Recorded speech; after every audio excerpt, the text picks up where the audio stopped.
Okay, great. Perfect timing. Okay.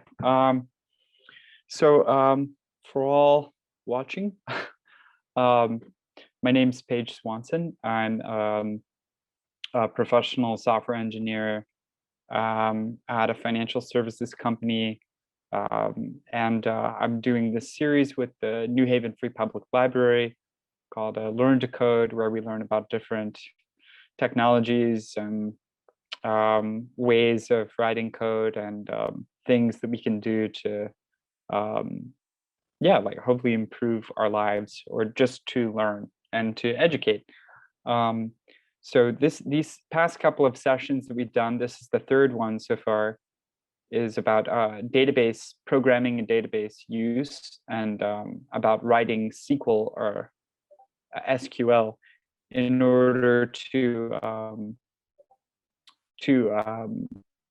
access and read database information. So to get data from a database. Yeah, so just a couple of reminders to start off the session. I have office hours every Monday from 6:30 to 8:30. I'm going to share my screen now, and I'll show you where you can see the information for my hours. Oh, I don't know what screen I'm sharing. Oh, okay. I just want to say there won't be office hours on June 28th because we have the program that they can that's right. So I will make sure that they're actually rescheduled or canceled for that week on all the channels that we have. Okay, and yeah. Celeste from the library too. Oh yeah, yeah, that's right. Yeah, so no office hours on Monday. Can you see the browser screen right now? No, I just see your desktop. My desktop. Okay, all right. Yes. Let me. I think I want to share this one. Yep. Okay. You should be able to see the browser now. Yes, we are. Okay, great. Okay, so this is the home page for the course. So anything that we do associated with this series is going to be here. So if you just go to Page Swanson, that's me, /library SQL or SQL, you'll find all of the lessons and then some information about the office hours sign up here. Yeah, so it's every Monday after 6:30, except for July 28th. When we're going to be June 28th. Oh, I'm sorry, June 28th. Yeah, June 28th. Yeah, don't worry. But otherwise, you can go to this calendar link, and it's pretty straightforward. You can select a block this way, and yeah, so not this day. We're going to get that removed. But okay. All right, so jumping right in. If you go to the lessons folder here, we're on session 3. So today is June 17th. Okay, so oh yeah, and I have the reminders here. Also, you can email me with any questions you have. I try to respond to emails. So if you ever have any ad hoc questions, that's a good way to reach me too. So every session, I like to try to share a helpful resource or something that I think is pretty useful for what's relevant to the series we're doing. So since we're doing databases, I found this pretty neat interactive tool. It's called the SQL Online or the SQL Online IDE, so Integrated Development Environment. And it's really nice because it works within the web browser. So we've been using a tool that we got set up in the last session called DB Browser. And we have our own database file, which you can find right here from the last sessions, the sample database. But this website is really nice because you can actually upload files, or I think you can. You might not be able to upload files actually, but that's okay. Oh wait, no, yeah, you can. Oh wait, no. Oh, import, yeah. Yeah, so you can upload files here. Be careful, of course, as always, with what you upload. If it's sensitive information, then you probably want to abstain from uploading that kind of thing if you can. But this will let you run queries just like we've been doing in the previous session on some demo data and it's really nice because you can put whatever you want in here, and it also gives you tips and help with syntax, which we've been learning about. So if you click select here, it'll show you an example, and then it'll show you the syntax for that example. We go in a little more depth on like what pieces of the syntax mean, but this is still pretty useful. And it shows some stuff that we actually haven't talked about yet. Okay.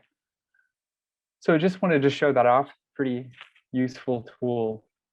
So if we go back to our lessons here, and we can kind of resume. So today, last time we covered select statements or select queries. So select, when you use a select statement with the select keyword, that's called a query, because you're asking a question, like you're making a query. Query or query, however you say it, and you're asking a question about data. What we're covering today, inserts, updates, and deletes, these aren't necessarily queries, though they can kind of be formatted in that way. What you can do sometimes is use one of these in tandem with a query to ask about data. You can ask about a piece of data and then manipulate it, which is what we're doing here. This is called data manipulation. So data manipulation is going to let us basically make changes to data, or make additional, like add new data, or to remove data that is there currently. So all of these operations, including the operation we talked about last time, and now we can talk about this as a whole because we're aware of the remaining operations. It's typically called CRUD. You can use the acronym CRUD to describe it. CRUD is create, read, update, and delete. So these 4 operations are considered crucial, the 4 basic operations of what's called persistent storage. Persistent storage just means storage of things that sit around for a long time. It's not like what's called like volatile storage, which would be like, if you're like, right, okay, so an example would be like on this Zoom call right now, like the computer is storing pieces of information about my video. It's storing like the content of the video that's streaming to you while you watch it. That's volatile storage because it's not saving permanently the video that I'm broadcasting to my computer. I mean, we're recording the video, so somewhere it's being saved, but on my computer, I'm not recording it. So it's not going to persistent storage. If I were to record it, then it would be in persistent storage. So it'd be more permanent. That's kind of one way to think about it. So these CRUD operations you can see here for database applications are grouped by these keywords. And we've already talked about select. We talked about that last session. So today we're going to talk about insert, update, and delete. That would be the C, the U, and the D in CRUD. So yeah, this is also common to all kinds of applications, like for web requests, HTTP, like web requests. These are going to be like your pretty classic designations for all of these types of operations. Okay, so yeah, we talked about this. Okay, so let's talk about the first type of operation that I want to discuss here, which is the delete. So I have links included here just for resources, mainly just Wikipedia, so you can read briefly about like what a delete does. So a delete statement, in essence, is going to remove one or more records from a table. So a table we talked about last time is like where our records are stored in our database. So a database could be considered to be made up of tables, specifically a relational database, which is used to relate different pieces of data that is stored, the data that is stored in tables. And that data is stored as records in those tables. And then when we use a delete, we're trying to delete the records from those tables. So, the D in CRUD here, it stands for deleting data. And delete statements are part of the data manipulation language that SQL includes. So, SQL includes multiple layers, or SQL includes multiple layers, SQL or SQL. And the data manipulation language is just one part of SQL. So it contains its own operators for modifying data effectively. So if we go to SQL here, we can see that SQL includes multiple sub languages. So the data query language we've talked about, that's select statements, select queries. There's other parts of the language like data definition and data control, and we're talking about data manipulation right now. So I'll go ahead and close that. So here's a really simple delete statement. If you recall from the last session, or if you don't, that's okay too. We have the DB browser here that we can use, that we set up in the last session. And you can also use the tool I just introduced, the SQL Online or the SQL Online, to do some of the same stuff. So if you're just getting started here today, you can just go to that site and you can run these queries. You'll just have to modify them for the tables that are provided with the demo.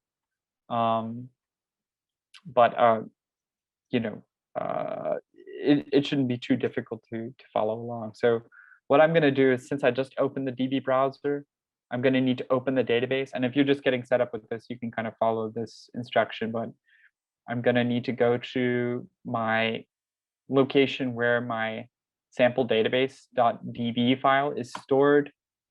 You can just download this from this resource that I'm hosting here.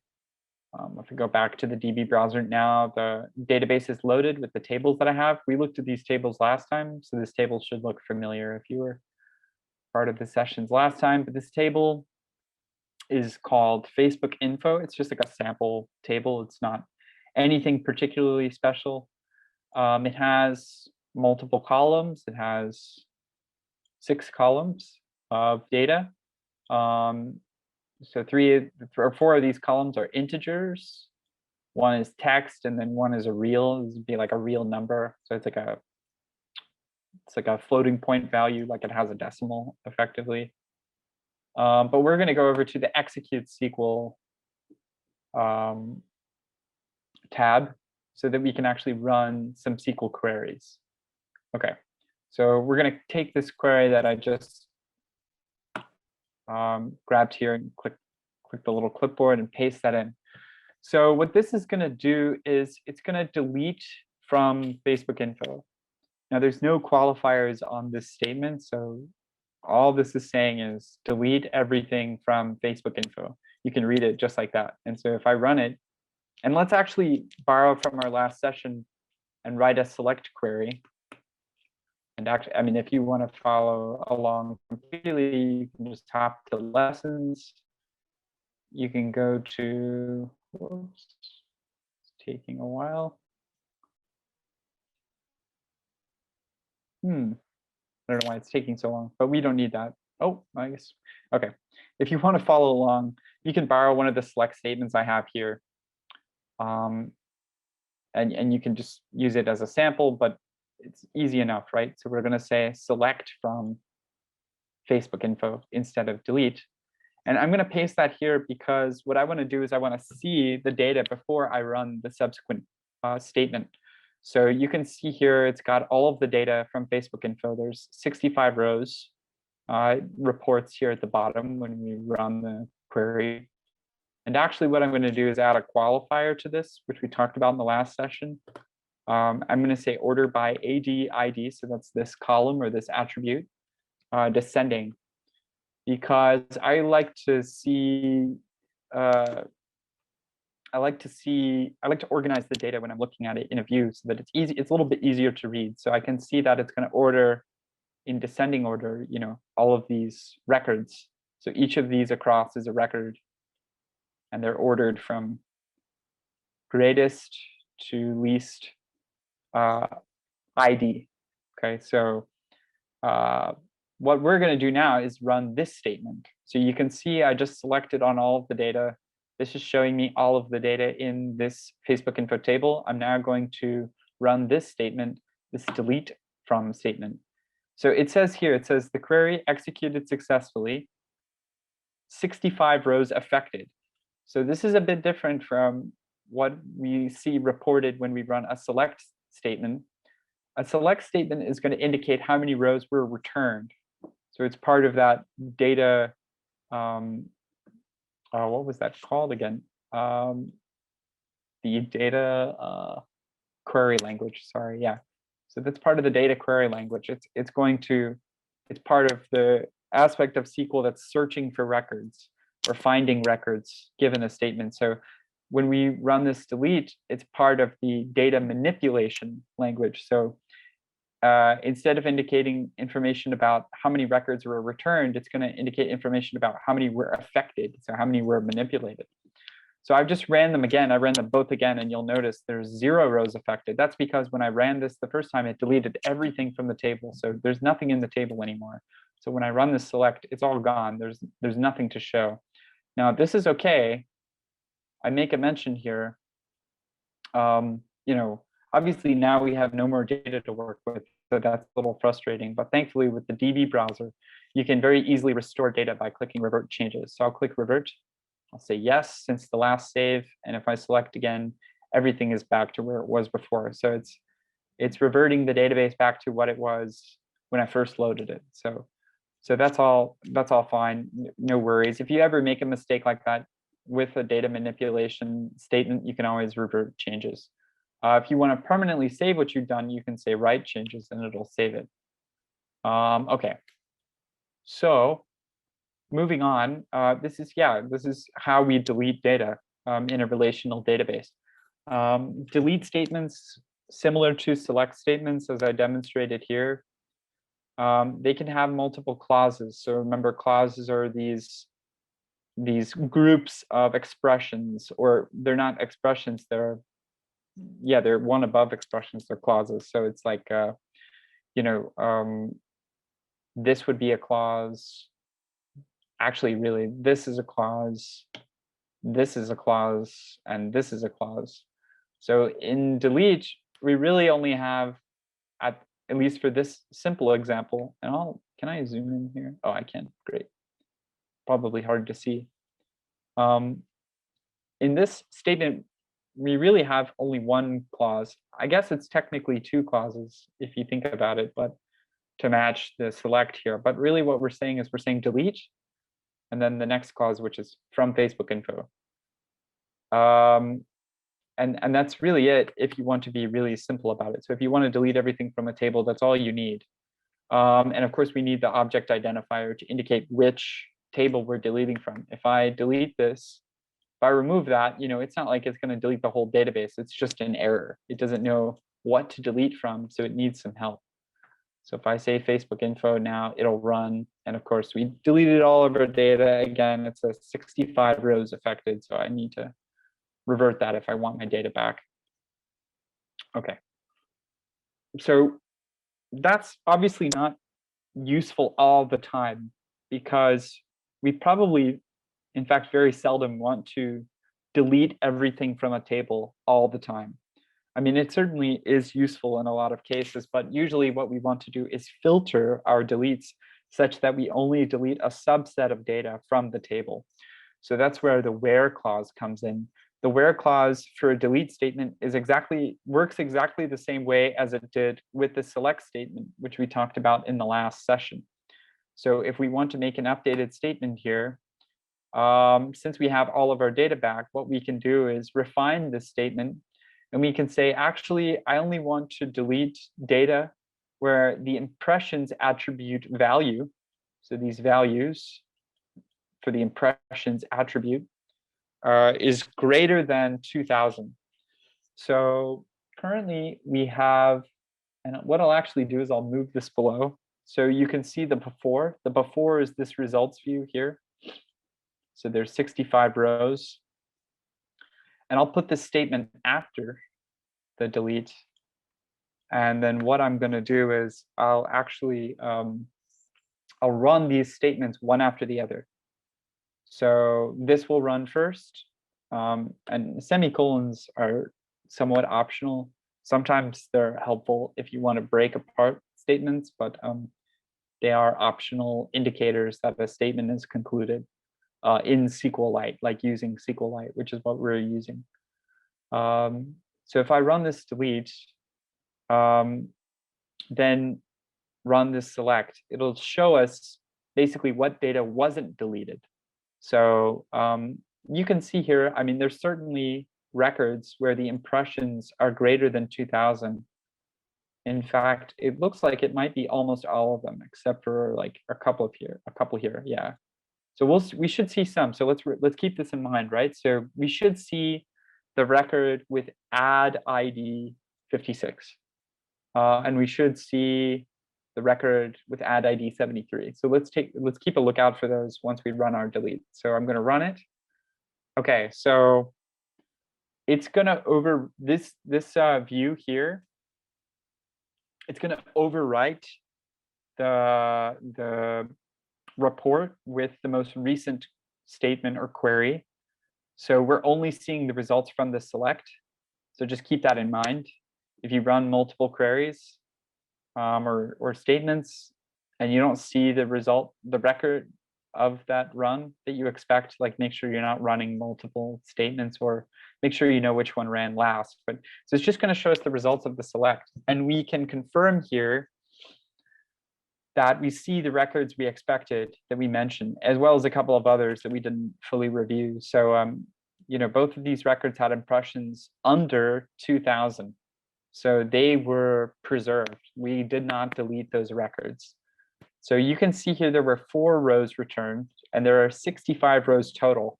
So if I revert the changes, I flip this to 2000. What we should see now is 61 records. So we're going to delete records where the impressions are less than 2000. This should delete all 4 of these, but leave the others. So let's try that. Okay, so we have exactly what we expected. There's 61 rows remaining in the table, and we removed only 4. So there's only 61. And if I revert and select again, there's 65 total. So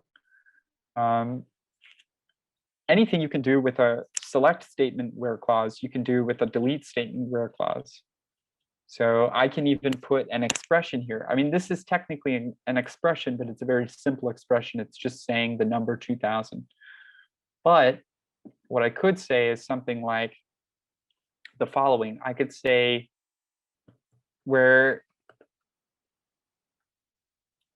the value of the impressions attribute is less than the value of the unique reach attribute. So what this means is that it's going to evaluate each record on a record by record basis and determine whether the attribute value for that particular record for impressions, is less than the value for the unique reach attribute. So in this case, this record will not be deleted. So we'll keep that in mind, because the impressions value is greater than the unique reach value. So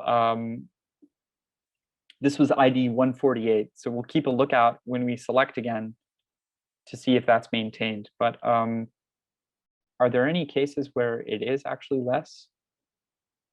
It might not actually be the case because the way that this data is structured, which might make sense if you think about it, because like this is supposed to be add data. And I think the impressions column represents like how many times you've seen the person on your page or whatever. And then this is supposed to mean like, it's supposed to represent the unique times, I guess. So that would be a subset of this number. So that might not make a bunch of sense. And let's just test it, right? So we should see 0 rows affected for this delete. So let's try it. So click that. Yeah, so 0 rows affected. So nothing happened when we ran this delete. And we can confirm that by running our select again. All 65 records are still present. So this is why filtering is probably the most common way that you'll use deletes, because otherwise you're just deleting everything all the time, and that's not incredibly useful. Similarly, if we were to flip this, we would delete everything. So that can also be more useful than just deleting everything, generally speaking. Yeah, so hopefully you understand how sort of the expression works for the where clause. We talked about it a lot, or a little bit last time as well. So if you want to refresh your memory on how the where clause works, you can take a look at the notes from the last session. That covers deletes. There's some other stuff you can do with deletes that the SQLite implementation provides for, namely with the limit and the order by clause. That gets a little bit interesting. It can be useful. I just don't think it's necessarily generally useful, because if you use a where clause successfully, you can definitively know how many rows you want to delete, how many records you want to delete. I don't use these kinds of things in my work very much, unless I'm specifically trying to improve the performance of like an application. So let's say we have an application that has to delete all of the data in a table. We wouldn't want to do it all at once because it would take a long time. But instead, what we might do is delete with a limit. So limit just means delete only this much. Even if you find a bunch of data to delete, delete only this much data, this many records. So what we might say for an application would be like, delete X. I mean, we can actually just try it out. So let's say, so here, for example, if I flip this, right, the impressions is always greater than unique reach. So we know that it's going to affect every record. So 65 rows affected. So what I could do is add a limit 10. And what this will do is only delete 10 records from that selection. And I think there's actually a syntax error. And I'm now just using this wrong. Let's see if I messed it up. What did I mess up? I think I have to.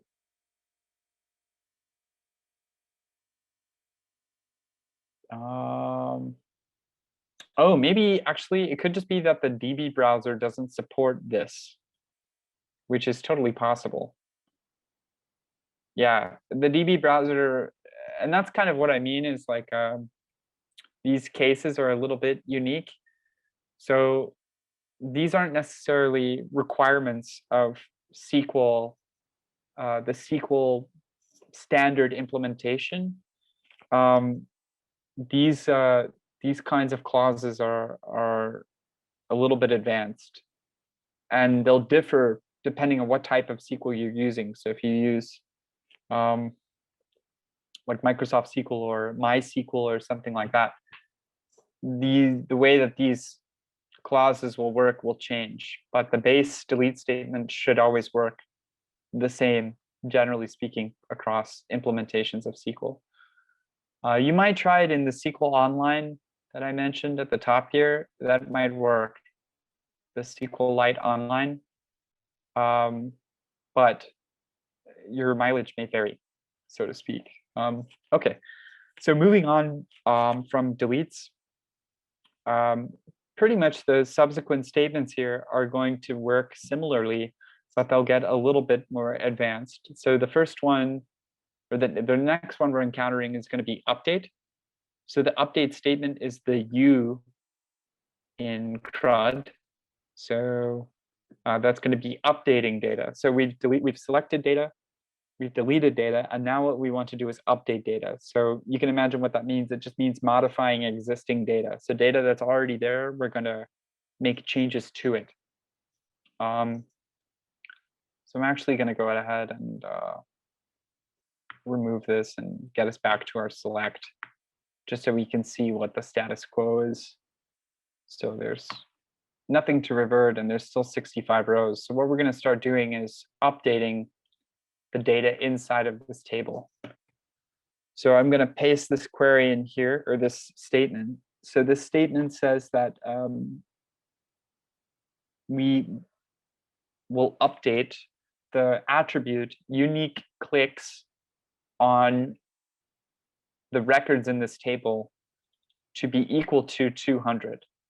So again, similar to the delete statement, we don't have any like qualifier or filter on the data here. So it's going to update every single record in this table, all 65. And all of those records will now have a unique clicks value of 200. So it says here, it indicates the same way as it indicates for deletes, 65 rows were affected for those deletes, or I'm sorry, for those updates. So if we go and select again, the data is not going to be missing like it was with the delete, but you'll notice that every single record has changed. Now unique clicks, the value is 200 for every single one of these records. You know, you can see how this is kind of comparable to the delete. It just works a little bit differently. And again, we're gonna, as I mentioned here, you know, don't forget you can revert changes. You don't have to leave this here if you don't want these to stick around. So I'm going to revert because I think we want to do some different stuff here. But just breaking down this statement, it's a little bit different from a delete, and it's also a little bit different from a select. So I want to break down this particular statement. We have two clauses to begin with. The first clause is the update clause. So we're updating a particular object again. It's the Facebook info object, which is a table, as we talked about before. Starts with the update keyword and then has the object identifier. So the table in particular that we're updating here. But the next, or the more complicated part of this statement is the second clause, the set clause. So the set clause in an update is comprised of multiple parts. I would say the main two parts are the set attribute, the set keyword, which indicates what we're doing. So basically what we're doing with our update. So it indicates, you know, what follows is what needs to be updated. So in this particular example, we're updating the attribute unique clicks. The second part of the clause is this attribute value pairing. So what we're saying is that this attribute here on the left-hand side should be updated to this value here on the right-hand side. And this value here on the right-hand side can actually be an expression.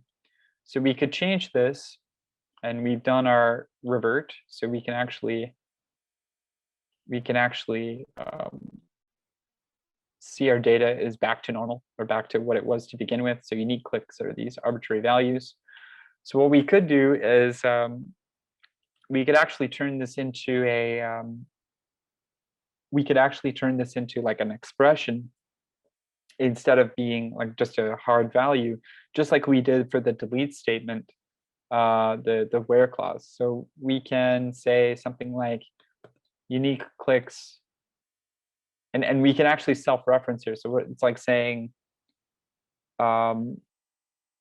you know, this value I have is equal to this value I have, and then I'm going to do something to it. So when I do something like this, what it's saying is that after I'm done, well, I'm not finished with the expression, so let me just finish it first. So we're going to do a multiplication because we have this real number here. So we'll say multiplied by engagement rate. Or maybe we can say unique reach or something like that. But actually, I like using the unique clicks attribute because it's the attribute we're updating. So I can kind of demonstrate how that's going to work. But basically what it's saying is it's going to go for each record, look at the value of the attribute on that record, and then use that value for the expression, it'll evaluate that expression and then update the attribute with that new value. So you kind of think of things from right to left when you're evaluating expressions like this. So you'll do this first and then assign it to this. And then, of course, order of operations always applies when you're evaluating expressions like this. So multiplication, if I did some addition here, like based on order of operations, that would behave in a certain way. So just follow PEMDAS or whatever mnemonic you might use to remember order of operations in that case. But so this would evaluate first, and then this would get added. So let's just do like 1000 or something like that to be very clear. So if I run this statement, it's going to affect 65 rows because it's going to run the same statement for every single row in the, or every single record in the table. Now, if I select again, we should see that unique clicks is totally different now. Yeah, so it's this float value, or they call it like a real value, like a real number. So it has this decimal point, and it's offset by the number 1000. So you can see here that this evaluated last following the order of operations, especially if I remove it. So if I revert my changes, remember this was 1856 or 3750. I hope I'm right there, because otherwise it'll be a little confusing. But if I select this again and update unique clicks, so what we're doing is taking 1065 times 0.804 and then updating it to be that. So I did the update. We'll run it again. So let's just do some calculation here. So 1065 times this value. And we can see here 856.65 matches what we have right here. So yeah, so just to confirm that that is how it's working, it's doing it a record at a time. So just remember that, this record doesn't, like when you're doing an update statement like this, I think one of the more confusing things is you're thinking about interactions between records possibly, but just remember that everything like this happens one record at a time. So when it does this update, it's going to do it for one record at a time exclusively. If we wanted to relate other records within a table, we'll learn about that a little bit later with something called a join, where we can actually get those relationships. But for now, yeah, it's just on a record by record basis. So it's taking the old value, it's using that and then updating for the new value. So sorry if that was a bit of a tangent, but hopefully it's clear how that works. Okay, so using expressions. Oh, and then the next logical part of the update statement is that obviously you might want to, and I'll go ahead and revert actually at this point. So the next logical part of the update statement is that you would want to update multiple attributes. So what we're going to do here is we're going to use a comma, and then we're going to add yet another attribute to this statement. And we can do that every time we want to update a different attribute. So we can say unique reach, we can say impressions, and all we have to do is separate them with commas, like indicated here. So we'll run this statement. All 65 rows were selected. We run our select again, and it shows me that each of these was updated to the value 1000. So we can do the same thing that we did before, just rinse and repeat. We can put expressions here instead, and you can get the very same behavior. It'll just do it for multiple different attributes. So that's how you do updates for multiple attributes. And then, of course, the last piece of this, right, is that, and I'll just reset my data yet again. The last part of this is, of course, we can use the where clause that we learned about already in the same exact way that we've done before. So we can just copy this statement and replace this one. So what I did here was I'm setting the impressions equal to the impressions plus 1,000. So you'd see this one become 3161. But you won't see that because I qualified with a where clause saying that only do this for impressions that are less than 2,000. So the only time this is going to happen is for 73. So again, like we did last time, we can remember record 73 in our head, and we can check back on it with our select statement to ensure that, yes, this value updated to 2,312. So I'm not going to go too in depth on the where clauses because we did that last lesson, and I think hopefully it's clear what's kind of happening at this point. It follows a pattern. So we're making some statements. We're suggesting what we want to do with the data. We want to delete it or update it. And then what we're doing is adding a qualifier with the where clause to update or delete only certain records within the table. So let's just confirm that this works the way we expect. We're going to look for this particular record, 73. We're going to run this statement. Only 4 rows were affected. And if you remember, that makes sense from the delete statement we ran with a similar filter on impressions, which you have right here. So we're going to select. And if we go to 73, we see that it got updated to 1,000 more than it was before because we did impressions plus 1,000.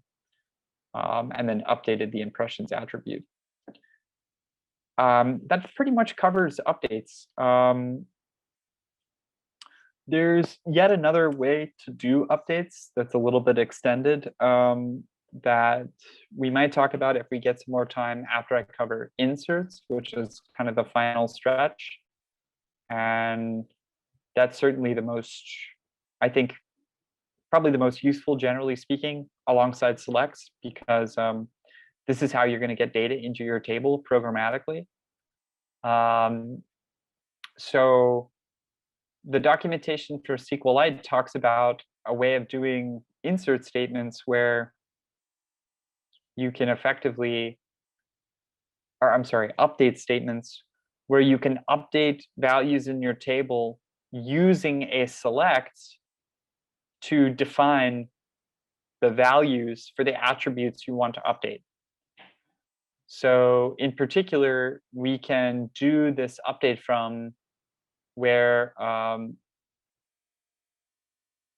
we essentially use existing data to inform how data should be updated. Yeah, so this is pretty interesting, and I think pretty useful for trying to like use data that you already have to generate new data or to modify existing data.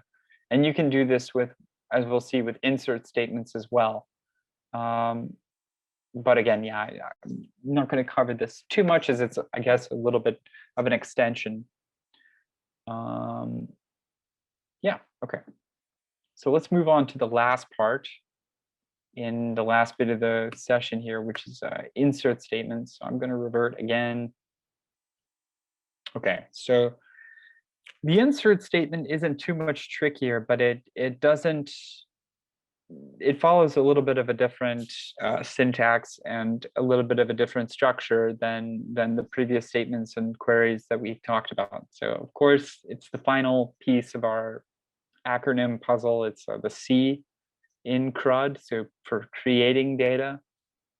And insert statements are also considered part of the data manipulation language. We have an example statement here, which I'll copy and put into the execute window here. So this insert statement is, the objective here is to add a single record. And the way we're doing that is we're using the, first of all, the insert into clause. So insert into, you can capitalize, again, you can capitalize or not capitalize, it doesn't matter. It's still valid SQL, whichever way you do it. The first part of this I would consider is just this part right here. So we're saying that we want to do an insert operation, and we want to do that for this particular table, for this particular object. So it looks really similar to a lot of our other statements. Where it's going to differ a little bit is actually what you do right after this. So for this one, I'll just go ahead and run it. So you see that I have this record here at the very top. What I'm going to do is now run this insert statement. It created an error. This statement makes an error because I omitted a crucial part of the statement, which was the remaining values that I need to fully complete this, like a record in this table. So a record in this table has 1, 2, 3, 4, 5, 6 attributes. And in my values clause, I only included 3 of those. This is because of the next clause that this happened. This clause, the columnless clause, would have helped me prevent this problem. So let's try to build a columnless clause now so that SQL accepts what I'm trying to do here. So a columnless clause basically lets you say, for the record that I'm inserting, I only want to insert these particular columns on that record. If you don't include a columnless clause, you're subject to the following, which is what just happened to us. So we tried to run this statement and it failed. And the reason is because the table Facebook info has 6 columns, but I only provided 3 values. So if you omit a list of columns to actually insert for, you have to provide, depending on your schema, you have to provide all of the values for a record that your table requires. So this table requires 6 values for a record to be complete. And unless we're very explicit about it, we have to provide all 6 of those values. So what I'm going to do is actually just add some values really quick. I'm going to look back at my table again with my select statement. And I know that I still need to provide unique reach. So let's just say 1,000. Unique clicks, let's just say 1024. And an engagement rate, which I'll say is 0.5. So this should be acceptable now. If I run this statement, it runs successfully, and it says that 1 row is affected. So I added 1 row to the table. If I run this again, what we should see now is that there are actually 66 rows in the table, and one of them is my new record, which I just added. And you can see the values here match. Now, if I want to go back and try this again with just the 3 values that I have, I can do that, but I need to provide a column list, which is the columnless clause that I mentioned here in the notes. So the columnless clause is basically a clause that just contains a parentheses and then a list of the names of the attributes or the columns that I want to add values for. So in my case, what I want to do here is just add an add ID. I want to add an FB ID. And I want to add an impressions value for this new record. I updated this to 150 because I don't really want to add records that have duplicate add IDs. It doesn't matter. We totally can do that. There's nothing in our schema or in our database structure. There's no rules on our table yet. We could add those later that say that every add ID needs to be unique. In fact, we'll go ahead and add one that isn't unique.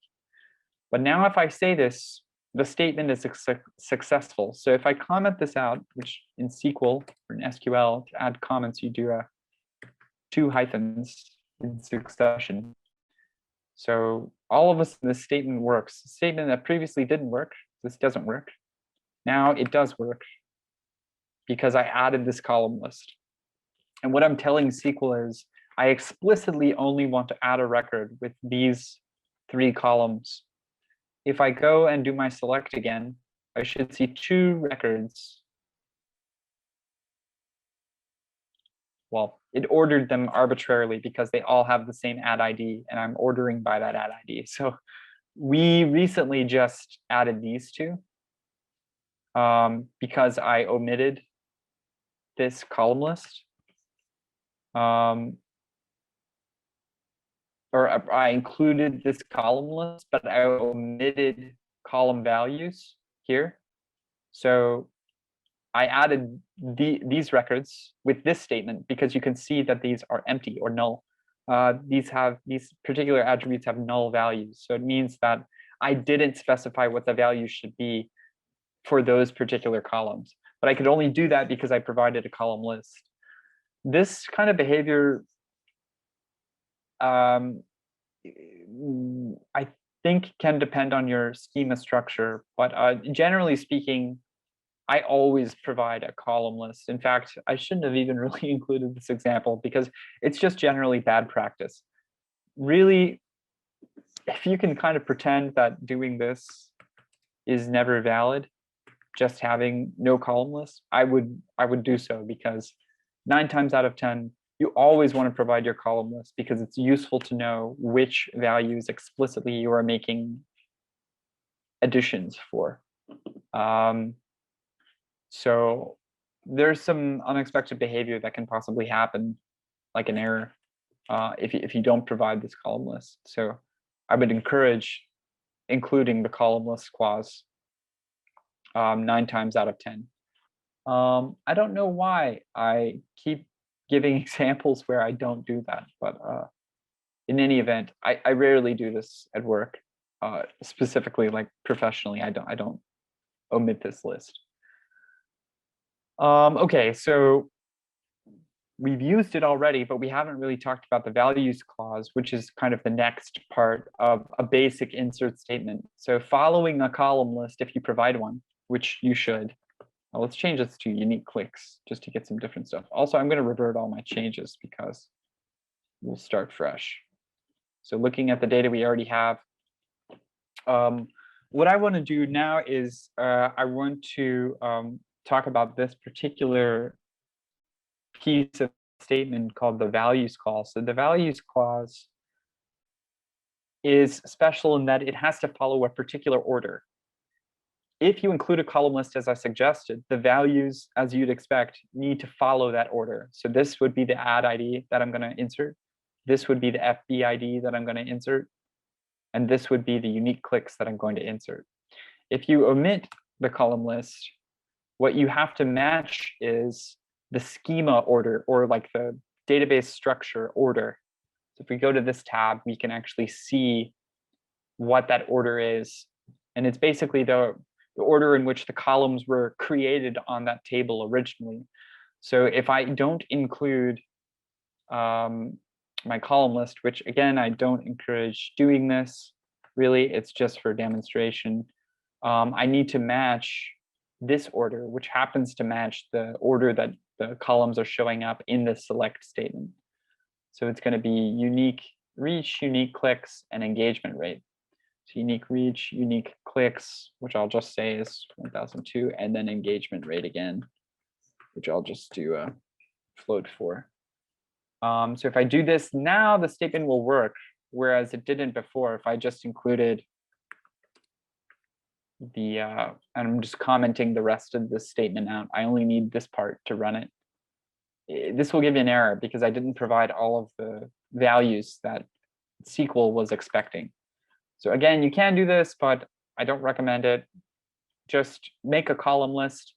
That way, when someone's reading your query, for example, it's very easy for them to tell what values go with which columns. I don't really want to copy that. I'll just undo and pretend that we never did what we did there. So this is much better. And let's do a select, and we'll see the row that we made.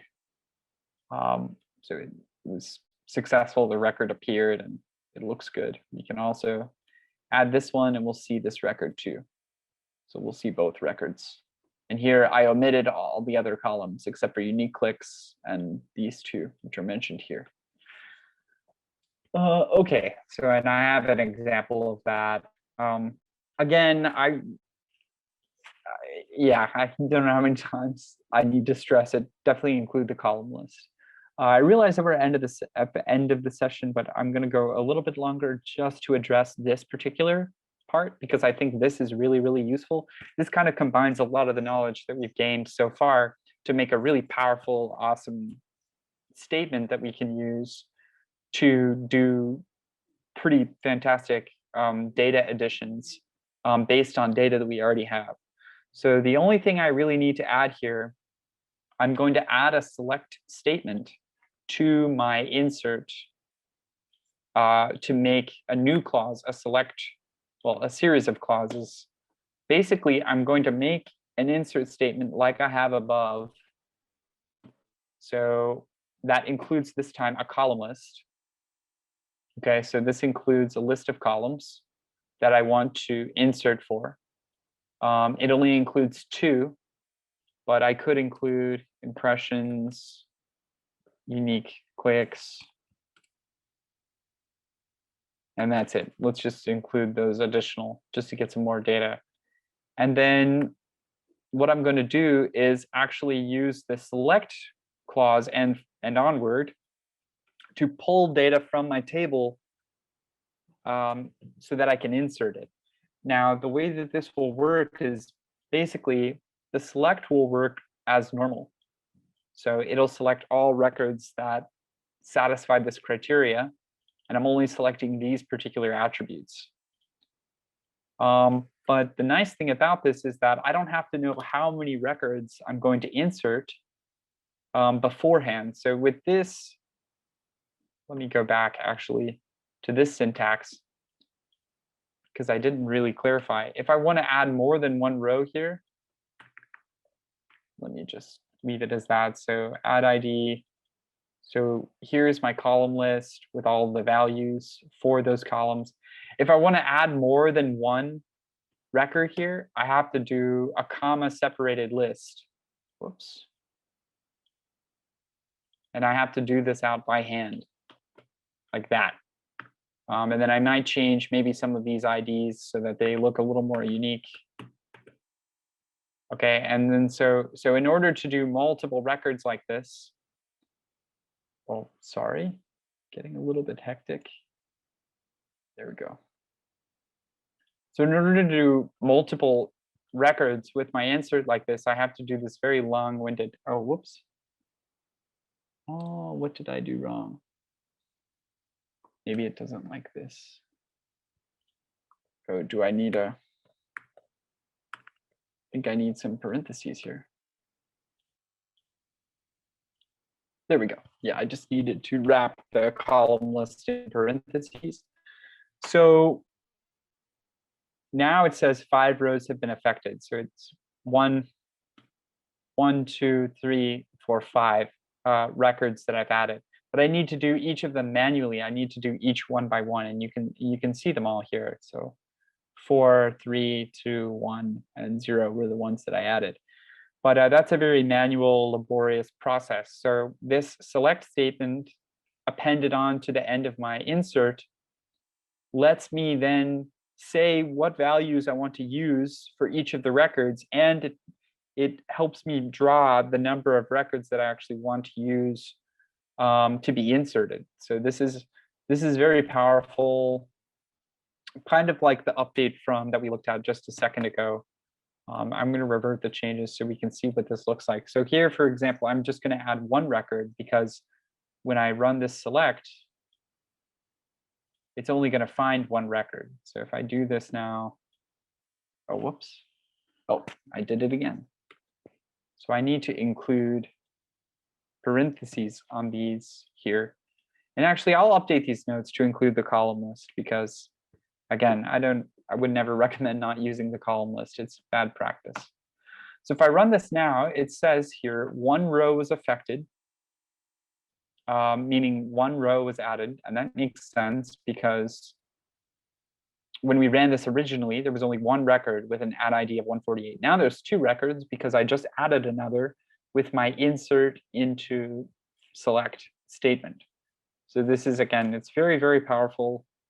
We can now, I can revert changes and I could add, for example, I mean, virtually anything you can think of to do with a where clause, you can accomplish with this kind of statement and then add back in to your table. Now, obviously, where this would really shine is if we had multiple tables, which we'll get into next time. We're going to start creating new tables with data and and then start trying and statements. But obviously, what would be better is if I could use another table to generate data for my insert. But since we're just using Facebook info, it's not as helpful. But we could say impressions greater than 2,000. And so now what it'll do is it'll insert records. So it inserted 61 rows, because that's how many rows were in the table, or records in the table, that had impressions, an impressions attribute that was greater than 2,000. So we select again, we should see 126 rows of data, because we added 61 more rows. So lots of data here. A lot of the data, the attribute values are blank because we only specified 4 columns to insert for, 4 attributes. The last thing to talk about, I won't really go into too much detail, but basically it just lets you insert with defaults. If I do this on this table, it's just going to insert a bunch of nulls or blanks, essentially. We can find that row at the very end because I'm ordering by the ad ID. And this record we just added has no ad ID because it's just null across the board. Okay, so this is kind of useful, I guess, if you want to insert, numerous records, or you want to do this multiple times. You just want a basic record in the table that maybe you can then update or something like that. That kind of concludes the session. We covered a lot of different types of queries and a lot of different types of statements. And now we have a lot of building blocks for starting to mess with data in a table. I think you can get pretty far with what we have so far if you're just working on your own and you have a data table that you want to work with. So hopefully, hopefully this information is useful and you can use it independently. Thanks for joining. And next time we'll get to creating schema or tables or databases and modifying them. So. Okay, thank you so much, Page. It was really great. I'm gonna try to do it myself now. Awesome. Cool. Yeah. All right. Well, so good night, everyone, and see you for our next session. Actually, it's gonna be Tuesday, June 29th. So we move the 22nd to the 29th. Yep. All right. Okay.